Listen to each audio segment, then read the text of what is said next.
Hello and welcome to Camera Central Podcast. Today I am joined by Bill Wetton from PermaJet, and I've kind of made it a little bit about me, this one, to be honest with you, because what I've decided to do is get Bill to print off all of my photos from recent videos. But I will admit I have actually enjoyed having these printed a lot, because it's a different way for you to be able to view your images. Because when you're looking at a screen, it's not necessarily indicative as to kind of what you're getting out of it, and yeah, tell us a little bit about PermaJet then. Wonderful. Thank you very much for having me, Stu. So we are PermaJet. So we are a manufacturer and distributor of photographic, fine art media and canvas. So we distribute our products all around the world. We started in 1999, originally with 3 papers, but the choice of papers has grown and grown and grown since then. Yep. We sell our papers not only to sort of the photographic market, and amateur photographers and professional photographers, but also, print labs as well. So people doing sort of fine art reproductions and canvases. So we sort of, our breadth of who we sell to is quite large, and we sell it all over the world. So every continent now except South America. Oh, amazing. Well, South America next, hopefully. Is there any particular one that you want to go over first? I think it was the first one we did. Yeah, I think we could have kept going. I think that's my trouble. Yeah, we spent about an hour or so going over photos, going over the prints, maybe a bit more than an hour to be fair. But I like what we've got here. I think we've got a good selection of some, really good prints. And I agree with you. I think the first one we should go on is actually the first one that we actually printed. Yeah, sure. Which is this one.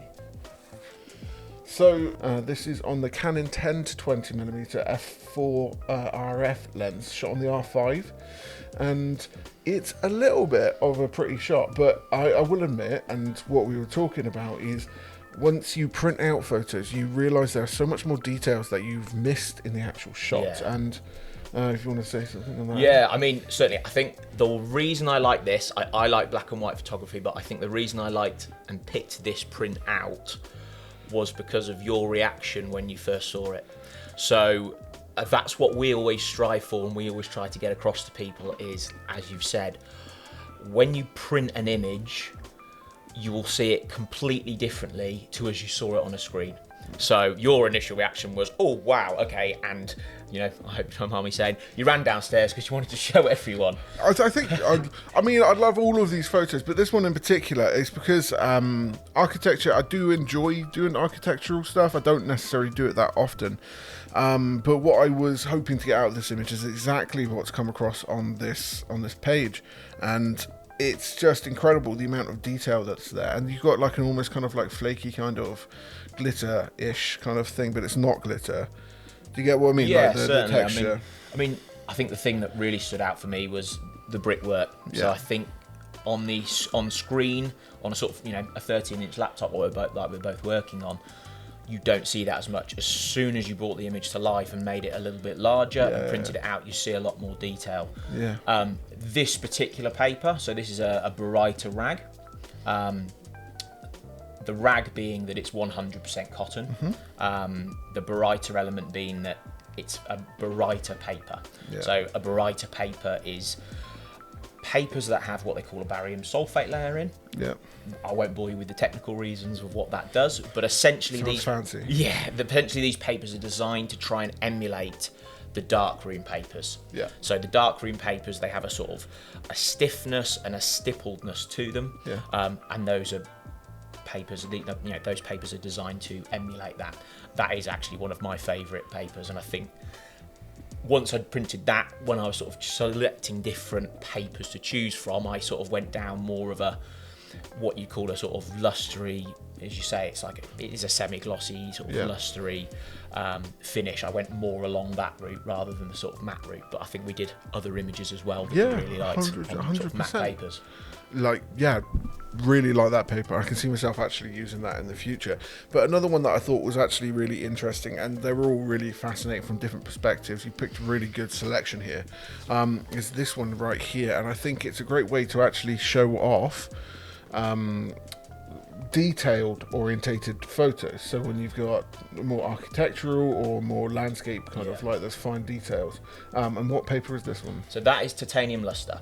So that's from our digital photo range. So this is sort of the starting range if you were starting in print, which is where I'd sort of recommend that you start. The beauty of our titanium luster is that it has a sort of metallic, shimmery quality to it. So that for me, and that what we always recommend is if you've got images that have, you know, water, reflections, you know, snow, you know, clouded sky, metal, works brilliantly because it lifts those elements off the screen and it sort of brings it onto the paper. 100%. It's one of those things where when it comes to talking about prints in general, it's hard to really, for you as a viewer, to be able to see what we're seeing right now. But what the titanium luster, I think it brings out a unique sharpness, but a sheen to the image, and I think that's why it makes it good for what you're talking about.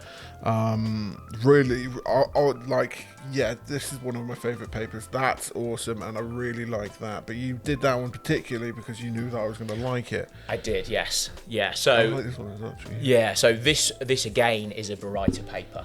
Yeah. So this is our FB Gold Silk.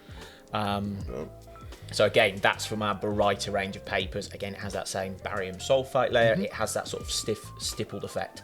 Baryta papers, in my opinion, always work really well with black and white photography. Yep.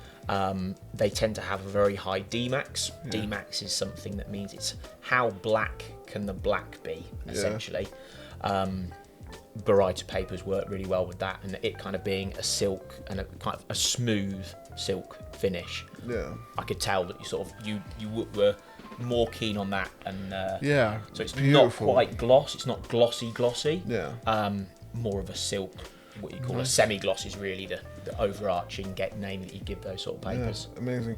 This one was shot with the Canon Dream lens on the video I did with the girl in the red dress, in which we'll probably swap over to the other photo that we've got of her here. Really like it, love the sheen to it, but this is a little bit different. The other paper that we used on the other shot of her, where it's actually more of a matte finish to it, which is this one. So why did you pick this paper for this particular shot? I think it was a little bit of experimentation. So I think you said this was taken on a film lens. A film lens, yeah. Yeah. So it has a sort of a grainy quality. So we printed that image as well, and it had a graininess. That we printed on a textured paper, and I think I wanted to see what printing it on a smooth paper. So this is our Smooth Rag 310. So it's 100% cotton. I wanted to just see how that differed in terms of that graininess. Does it work with the textured paper or doesn't it work? Yeah. But I think both work really well. Yeah. And again, you know, as we talked about a bit earlier, really it's what the person printing the photo, the person that took the photo, it's how they want to see the image. Oh, 100%. That it's image, really good. It works really well on this, 100%. Yeah. And I agree with what you were saying, where you were thinking about the more kind of grainy texture. By the way, I'm a little bit of a grain. I love my grain a little bit too much, as you probably see for the majority of the photos. But I think it works well with a sort of like matte finish. This one, I do think that that feels better there. But this on this particular photo, I think works really well. Yeah, I think because you've got quite soft tones. Yeah.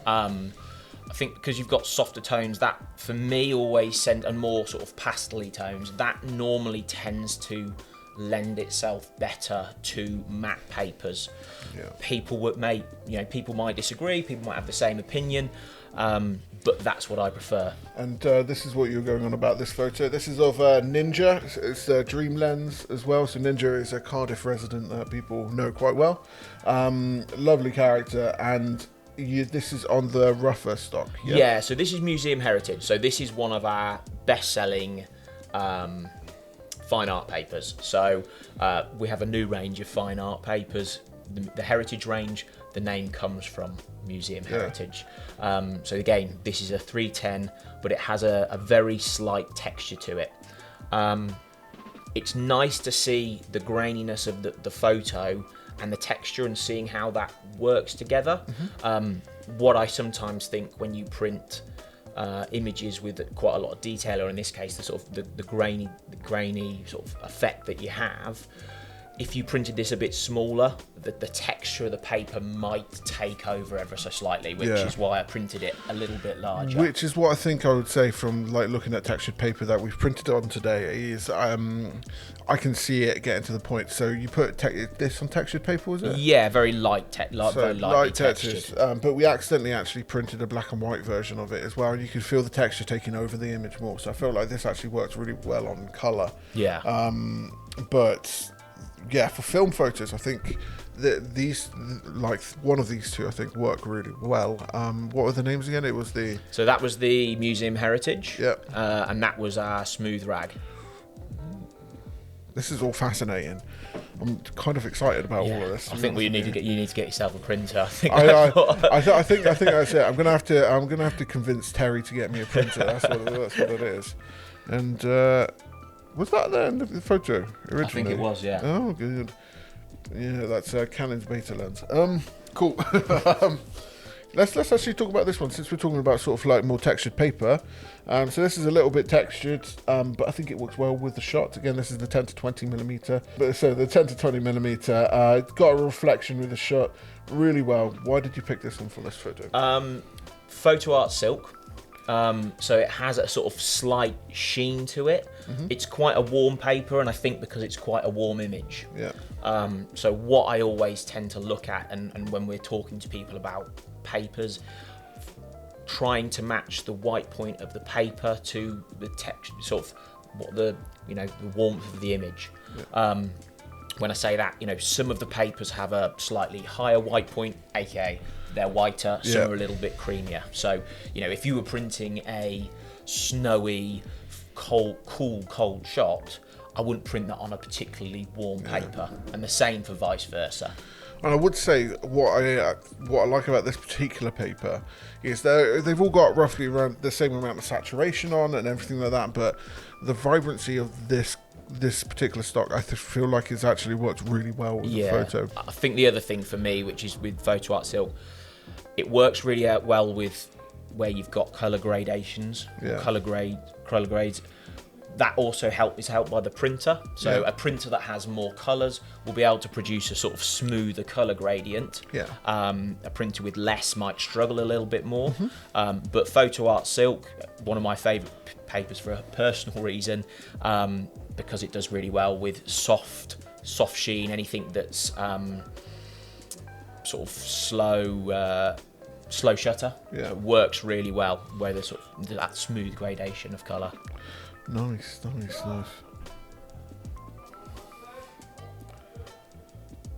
Thanks, guys.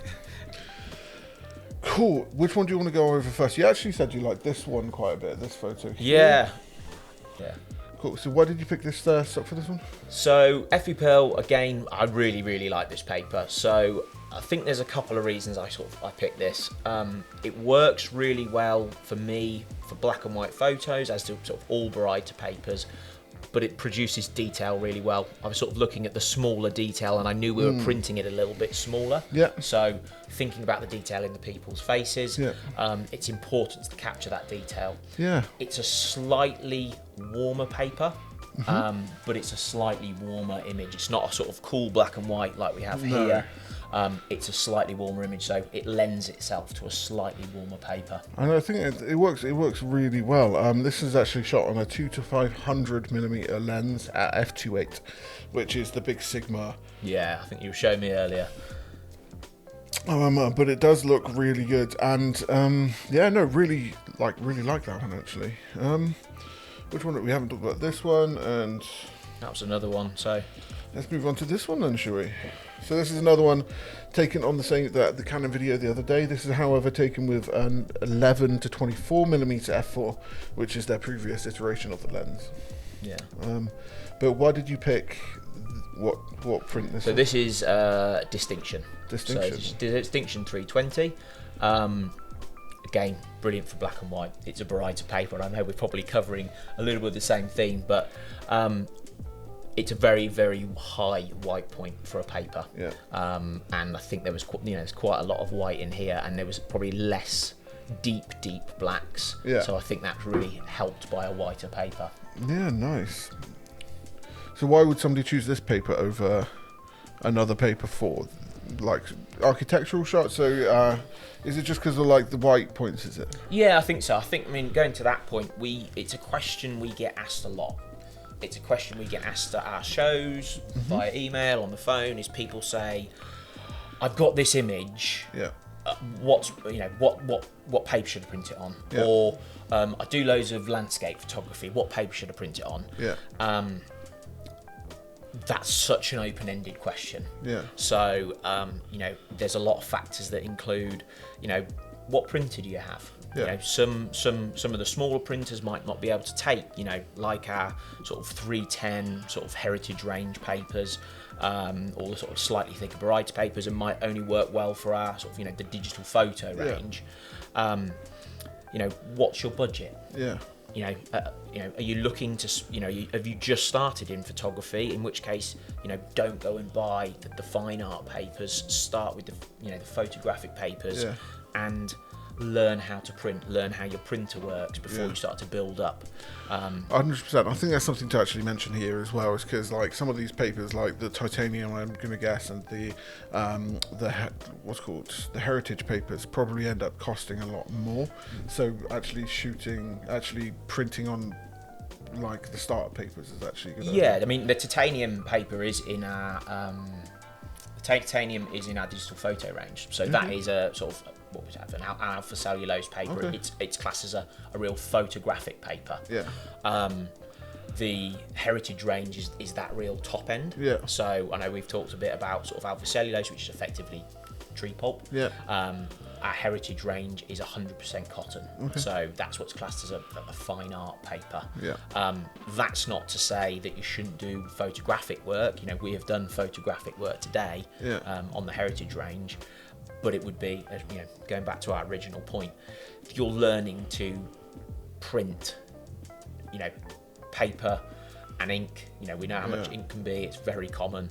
You don't want to be wasting lots of papers. Yeah, 100%. It's very much like, if you're starting out in photography, you're not going to go and buy the best, the best body and the best lens and loads of lenses. You're going to start slow, learn what you like, learn what your style of photography is, learn what papers you like, and build up from there. Yeah. I like it. Like, for doing the podcast, and I say it pretty much in every podcast that I do, I feel like I learn so much, and it's like I learn something new every day. And like I always wanted to do my own printing and get into it, but just seeing the photos after this, and if I'm honest, I actually had a little bit of an emotional response from the first one that you showed me, because I was like damn, looks stunning, and it works really well within the confines of what we're doing here. But also just like how sharp it is, how well it is, and it's nice to get these sort of like emotional responses off of this. And this is one of the reasons why I decided to use the photos which I've done throughout different videos today, not only just to link them as well in the thing to hopefully get some more views. Plug. But no, I think it was a good kind of like way to be able to do it. I 100% would recommend actually to print your stuff, because it's just an entirely different thing, but it's also like a way for you to be able to gain a more physical interaction with the paper. And I think it's why print, I think, will end up coming back being more important, because we live in a time where it's just so focused on like digital ones and zeros, how many likes you got on Instagram, how many followers you got, how many subscribers you've got. But at the end of the day, if you enjoy something creative like photography, having the ability to hold something quantifiable in your hands, I think just takes your appreciation of what you do to another level. And I think print media does that for you. Yeah, definitely. I think, most photographers have their favourite photos, but they don't share them. They sit, they might sit and have them on an iPad, on a screen, and they sit and admire them themselves. And, we've always said, go out, print them and put them on the wall, give them as gifts to friends, sell them, start a business selling them. Once you have a single image, if it's a real, an image that you're particularly fond of, it's so much different holding it in your hands. You know, as opposed to showing it on a screen. You know, we have lots of people that come up to us with shows and they show us images, you know, just on their phone that they've taken, you know, and they look fantastic on a phone, but let's print it. And then you print it, and then they suddenly go, right, okay, now I want a printer. You know, and it's a brilliant way to sort of take the image, and we really sort of say it. It's sort of an image isn't finished until it's printed. You know, once it's printed, you know, even if you've got a collection of images or you put them on your wall, it's nice to have it. Have something to hold. 100%. I mean, if you think about it from the actual perspective of what photography is on the baseline, so photography is combined of two words, which is light and painting. So it's painting with light, that's photography, that's kind of what it is.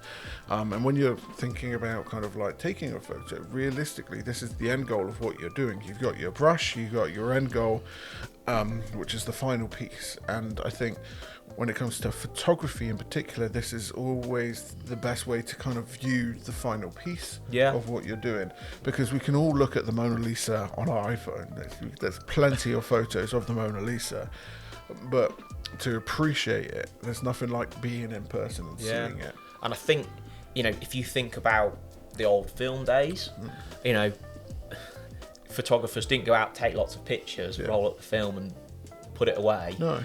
They had to get them developed. That was the final product. What digital printing allows you to do is to, you know, avoid having to get, you know, a big darkroom set up. You know, we've done it on a sort of, you know, on this desk today, and it allows you to do that. Digital printing, allows you to do it and experiment a little bit more. It's not a, you know, it's a little bit less cumbersome. You can quite happily sit, print a photo, okay, I want to, you know, increase the blacks or reduce the red or do whatever, and print another one, and within, you know, 3 or 4 minutes you've got another print coming out, and you can sit and compare and contrast the two. It's lovely to have that final product. You know, as you've said, we're going into a world where everything is online and everything is screens, and it's really nice to look at something that's paper, that's physical and tangible. 100%. Is there anything else you want to go over here? No. We've got a couple of extra photos, but I feel like we got the main point across. It's been genuinely a really awesome experience today. And is there any other part of printing you want to go over? Or let's talk about the ebooks actually, because you do actually a great way. So to actually start to understand, because it's a lot to understand, because there are so many different types of paper. You guys actually do have an ebook online to allow you to learn and get into printmaking. Printing your images. Yeah, sure. So I mean, we have two. So our latest volume, we call it The Knowledge. So PermaJet, The Knowledge. Volume 2, The Art of Printing. So that really takes the world of printing, and it can be quite sort of, people are a bit nervous where to start. Takes it, breaks it down into, you know, manageable stages, explains everything in plain English, and allows people to sort of get to grips with it in the comfort of their own home. So it's completely free, it's online. And it means that you get a basic grasp and understanding of, you know, where you need to start. You know, what printers should you have? You know, really, you know, we want to color manage your monitor like a lot of photographers do.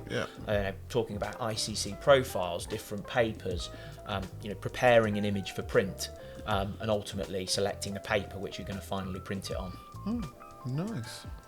Amazing. Of course, another way you can actually get started when it comes to printing is that PermaJet actually produce test packs, which have... So it's broken up by the range. So we have very specific ranges. So we have our digital photo range. So those are photographic papers. We have our Barita range, which we've talked a little bit about today. So those are, you know, papers designed to emulate sort of darkroom photography. We have our fine art range, so those are a combination of, you know, more acid-free fine art matte papers, and then we also have our heritage range, which is our sort of, you know, Rolls Royce of, you know, 100% cotton, OBA-free and acid-free papers. We do also have a double-sided for people that want to make photo books or albums, and we have a canvas as well. I think for me, if you're looking to start printing or you want to experiment with PermaJet papers, test packs are the way to start. Within a test pack, you'll get 2 sheets of A4 paper for each paper within the range. So that gives you a chance to trial and experiment with them without having to go out and buy, a box of 25 of one, 25 of another.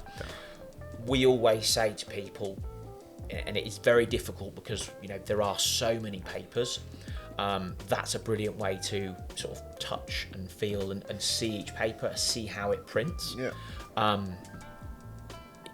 It's a really good way as well. We also do a sort of a swatch with A7 swatch with every single paper in as well, which is brilliant to have. But the digital test pack, they mean you can find 4 or 5 papers at fairly inexpensively. Find 4 or 5 papers you like. If money was no object, I'm sure everyone would have every single paper and every single size. But it's really, once you start to print a lot with a couple of papers, you start to learn what images are going to work on them. I would never recommend having every paper under the sun like we did today, because it becomes a little bit of a minefield. Find 4 or 5 papers. The test packs are a brilliant way to do that. We have free generic ICC profiles on our website, which is the sort of little bit of data that you need to make sure that you're getting the right colours. That might be for another time. We can talk about for hours about colour management. But yeah, as I said, the test packs are a great way to sort of get started with PermaJet papers and try each of the ranges and see which papers you like. Amazing. I've really enjoyed today. Sorry, no, it's one of those things. Like I just feel like I learnt a lot from just doing this, and fascinated by just the idea of printing photos. I'm not much of a photographer. I wouldn't consider myself much of a photographer, although I do photography. But I really have enjoyed looking at some of these photos that I've taken recently, because I've always considered myself a videographer, and the art forms do kind of like go over, but I've been enjoying the still frame a little bit more, and I think this has given me a bigger appreciation for it. Anyway, Bill Whitten, thank you. Thank you very much. Thank you for today, and You're very welcome. can't wait to do some more stuff with you. Fantastic. Awesome. Thank you. Is there anything else you actually wanted to talk about today? I feel like we went over enough information overall, and the photos. I think maybe just a little bit about the test packs. I was going to actually mention the test packs. Let's put these back before. Okay.